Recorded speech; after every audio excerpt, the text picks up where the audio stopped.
이제 연습문제 4번 들어갑니다. 연습문제 4번 같은 경우에는 연구 동아리 학생들의 대화입니다. 대화. 즉 비공식적인 말하기죠. 그죠? 비공식적인 말하기 때문에 당연히 비격식체를 사용을 하고 있고요. 그럼 이제 이 친구들이 대화의 주제가 무엇인지, 주제가 무엇이고, 그리고 어떠한 특이한 말하기가 오가는지. 이때 특이한 말하기라는 뭐 엄청나게 이상한 게 아니라 그냥 굳이 왜 이렇게 얘기를 하시라고 싶은 것들은 전부 다 특이하다라고 볼 수 있겠습니다.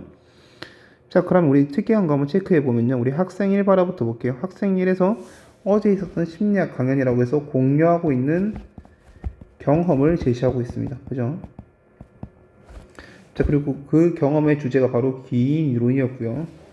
그리고 이 기인 이론이라는 주제를 참고하면 좋을 것 같아가지고 논의하겠다라고 해서 해당 강연을 바탕으로 공유하고 있는 경험을 바탕으로 논의의 필요성을 제시하고 있습니다. 학생이가 응 나도 들었다라고 해서 이 경험을 공유하고 있다라고 볼 수 있겠네요. 그죠? 그리고 똑같이 일부분 동의해주고 있죠. 부분이 있을 것 같다는 생각이 들었어라고 해서 학생에 대해서 동의하고 있다라고 볼 수 있겠습니다. 근데 학생 3이 특이하죠. 왜? 얘는 못 들었대. 그래서 강연을 듣지 못했는데 번거롭게 해서 미안하겠지만 나에게 또 간단히 설명해 줄 수 있겠니? 라고 해서 여러분들 기억이 표시되어 있죠. 그럼 이 부분에 대해서 무조건 물어볼 거 아니에요. 그죠? 자, 여기서 특이한 부분은 바로 듣지 못했고 나한테 설명해 달라고 요청하고 있다라고 볼 수 있겠습니다. 그래서 학생 1이 요청에 대해서 응해주고 있죠. 근데 응할 때 기인이란 이렇게 명확하게 개념을 정리해주고 있고요. 그리고 내부기인, 외부기인에 대해서 설명해주고 있어요. 체크만 해두시면 됩니다. 그 다음에 학생 2 같은 경우에는 이에 대해서 추가적으로 재밌는 건에서 편향된 판단을 내린다는 거야. 라고 내적 요인과 상황적 요인에 대해서 설명을 하고 있는데 알아만 두시면 됩니다. 자, 일단 학생 1, 학생 2 둘 다 모두 학생 3의 요청에 따라서 답변을 해줬고요. 이에 대해서 고맙다라고 얘기를 했는데 여기서 보면 그런데 편향된 기인과 관련된 이런 기인과 관련된 부분은 내 얘기가 같아서 좀 찔리는 걸. 자, 여러분들 자기한테 대입하고 있습니다. 그죠? 우리는 이거를 바로 성찰이라고 합니다. 자신을 뒤돌아보면서 이제 성찰하게 되는 거죠. 마찬가지로 학생 2 같은 경우에서도 내 판단들에 대해서 돌아보게 되었어라고 성찰하고 있다 라고 볼 수 있겠습니다. 그리고 근데 무슨 일이 있었어? 얘기를 하면서 갑자기 대화 주제가 어떻게 돼요? 화제가 전환이 됩니다. 근데 이건 뭔 말인지 모르겠어요. 근데 무슨 일, 뭘 보고 무슨 일이 있어? 이렇게 물어본지 모르겠어요. 자, 엊그제 조별과제를 준비하다가 친구랑 다퉜거내서 학생 3이 되게 기분이 안 좋아 보였나 봐요. 그래서 그거 보고 이제 학생이가 물어본 거지. 그래서 학생 3이 갑자기 자신의 일에 대해서 얘기를 하죠. 친구가 발표 자료를 완성하지 않은 채로 가져왔길래 왜 불성실하냐 짜증을 냈다. 해서 친구랑 다퉜다. 그리고 내가 친구가 어쩔 수 없는 상황이 있었을 것 같은데 내가 결과만 보고 친구의 불성실 때문이라고 쟤를 판단해 버렸던 것 같아서 지금 자신이 화났던 일을 후회하고 있죠. 그러니까 학생이가 뭐 하고 있었어? 애고 안타깝네 얘기를 하고 있고 추가적으로 지금 얘를 위로해주고 있습니다. 근데 위로해주는데 잘 보세요, 여러분들. 학생 3이 얘기한 거를 너가 조별과제야 잘 지내지 않으니까 답답해서 화냈던 거다라고 해서 자신의 입장에서 재구성하고 있죠. 이거 우리 적극적 들어주기 중에서 바로 반영하기에 해당하는 친구였죠. 그죠? 자, 너 친구가 다가와주기 바라는 것보다 네가 먼저 말을 걸어보는 게 낫지 않을까 라고 얘기를 해서 조언까지 해주고 있는 거 확인했습니다. 자, 그렇겠지. 나도 그런 마음이긴 했는데 네 말을 들으니 그렇게 하는 게 좋겠다. 고마워. 근데 내 얘기가 너무 길었네. 다시 처음으로 돌아가서 해서 다시 본론으로 돌아가고 있죠. 화제로 복귀하고 있습니다. 그래서 학생 3이 얘기하고 있어요. 난 도무지 감이 안 잡힌다. 즉 부정적인 의견을 제시하고 있어요. 기인이론 활동이 우리랑 관련되는 게 가능해 라고 해서 현재 해당 기인이론과 우리의 활동에 대해서 의문을 품고 있죠. 연관성에 대해서. 그러니까 이제 학생 1이 얘기하죠. 내가 좀 조사해봤는데 기인이론을 소비자 행동 분석할 때 적용할 수 있을 것 같아 하고 우리 특이한 거 뭐 있어요? 그렇죠. 예를 들어 라고 해서 사례를 제시하고 있는 부분이 있다고 볼 수 있겠습니다. 자, 이런 사례들 조사해볼까 해서 함께 분석하면 좋을 것 같아 라고 얘기를 하고 있습니다. 자, 그러니까 학생이가 뭐 하고 있어요? 소비자 측면에서 광고 모델이 좋은 제품 선호하면 선호해도 제품한다 그 말이 믿게 되지만 경쟁적 대가를 받았다기 하면 그 물가가 떨어지는 것처럼 말이지 해가지고 되게 빠른 시간에 적용을 하고 있죠. 그리고 이에 대해서 너 정말 대단하다 칭찬을 하고 있고요. 근데 이제 학생이 여기서 추가적으로 뭘 하고 있냐, 바로 역할을 나누는 건 어때 해가지고 조사에 대해서 본격적으로 시작을 하려고 합니다. 서로 같은 사례를 찾게 될 수도 있으니 우리 서로 역할을 나누자라고 얘기를 하고 있습니다. 그러니까 학생이가 이에 대해서 동의하고 있고요.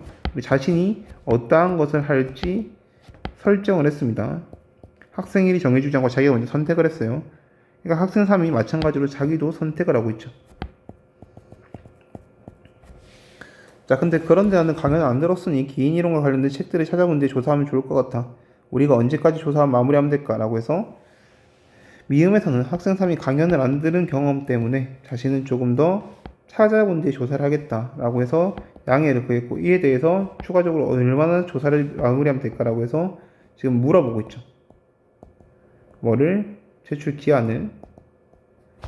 그러니까 내 생각에는 다음 주 금요일까지 조사한 다음에 토요일쯤 다시 모여서 분석해보면 좋을 것 같아 얘기를 했고요.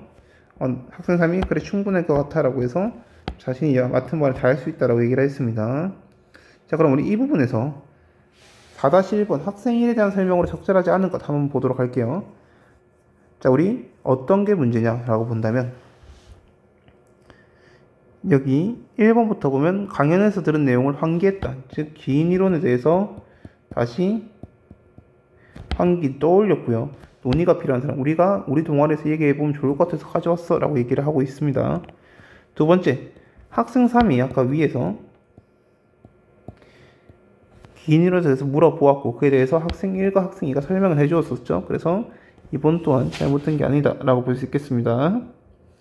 3번 조사한 내용을 바탕으로 예를 제시했다. 뭐였어요? 아까 사례를 제시했었죠. 어디서? 여기서 예를 들어 라고 얘기가 나와 있었고요. 그 다음에 4번 대화 참여자의 응답을 재진술한 뒤 역할 분담에 대한 논의를 화제로 전환하였다라고 하는데, 여러분들 역할 분담 어디 있었습니까? 역할을 나누는 것 어때? 라고 얘기를 했고요. 그 다음에 그 앞에서 즉사기에서 그 상황을 떠올리다니 너 정말 대단한 칭찬만 했죠. 여기서 앞에 말한 학생 2의 발화에 대한 재진술이 있어요, 없어요? 없죠. 학생이 예를 들어서 구매 욕구가 떨어지는 것처럼 말이지 라고 했을 때 이 부분에 대해서 학생 1이 욕구가 또 떨어진다 생각을 했구나 해서 다시 재진술을 했으면 얘가 요약이라고 볼 수 있겠지만 그러한 재진술이 없이 그냥 칭찬만 하고 있습니다. 그렇죠?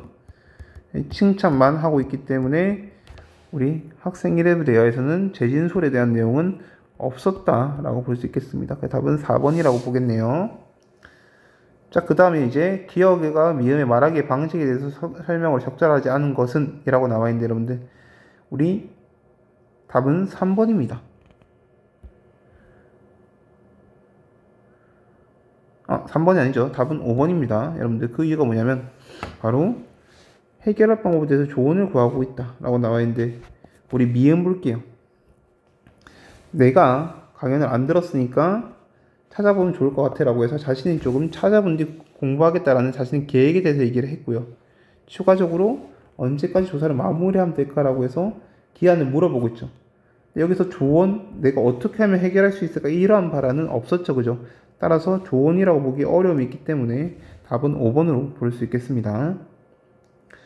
자, 그 다음 4-3번 나전달법입니다. 이건 나전달법 별표 치시고요. 나전달법은 세 가지 요소가 있습니다. 바로 사건, 감정, 기대, 이 세 부분으로 구성이 되어 있고요.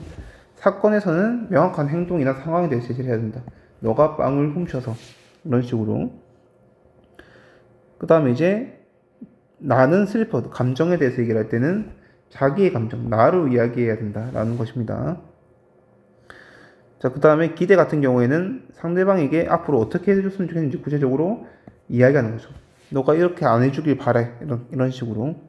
대신 이 나전달법 사용할 때 중요한 점이 바로 분노가 나타나면 안 되고요. 또한 명령이 나타나서는 안 됩니다. 자, 이러한 점에서 봤을 때 학생 3이 보기에 따라 친구에게 할 말로 가장 적절한 것은 라고 본다면 A 상황. 자, 엊그제 친구랑 다퉜다. 친구가 왜 그렇게 불성실하냐면서 짜증을 냈다. 얘기를 하고 있고, 친구도 어쩔 수 없는 사정이 있을 수도 있지 않았을까?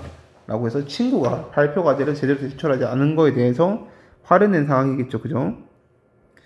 자, 1번부터 보겠습니다. 나는 네가 만든 발표 자료가 성에 차지 않았어. 라고 해서 사건에 대해서 제시를 했고요. 그래서 네가 만든 발표를 성의 있게 만들지 않았다는 생각이 짜증이 났어. 그래서 나의 감정에 대해서 제시를 했습니다. 이제부터는 열심히 참여해라. 라고 해서 명령하고 있는데 여러분들, 이 명령 하라고 했어요? 하지 말라고 했어요? 하지 말라고 했죠. 그래서 1번 같은 경우에는 명령문을 쓰고 있기 때문에 잘못된 표현이라고 볼 수 있겠고요. 2번, 너는 발표 자료를 제대로 준비하지 않았어. 사건이 있고 나머지에게 피해주는 행동이다. 자, 나에 대한 설명이 있어요, 없어요? 없죠. 따라서 2번 또한 잘못된 표현으로 볼 수 있겠네요. 자, 3번 보겠습니다. 나는 네가 발표자를 완성하지 못했다는 사실을 뒤늦게 알게 되었어. 발표자는 큰 문제가 아니지만 네가 그런 사정을 내게 먼저 얘기하지 않아서 화가 났다. 지금부터는 무슨 사정이면 친구들에게 솔직하게 말해라. 라고 해서 똑같이 명령하고 있네요. 3번 또한 잘못된 표현. 자, 4번 보겠습니다. 나는 조별 과제 잘 해내고 싶은데 무슨 사정이 생기면 조원들에게 발표자를 절대 완성되지 않았다. 사건이 명확하게 제시가 되어 있고 계획대로 되지 않은 생각에 답답했다. 나는 앞으로 그래서 너가 열심히 해줬으면 좋겠어. 라고 얘기를 하고 있죠.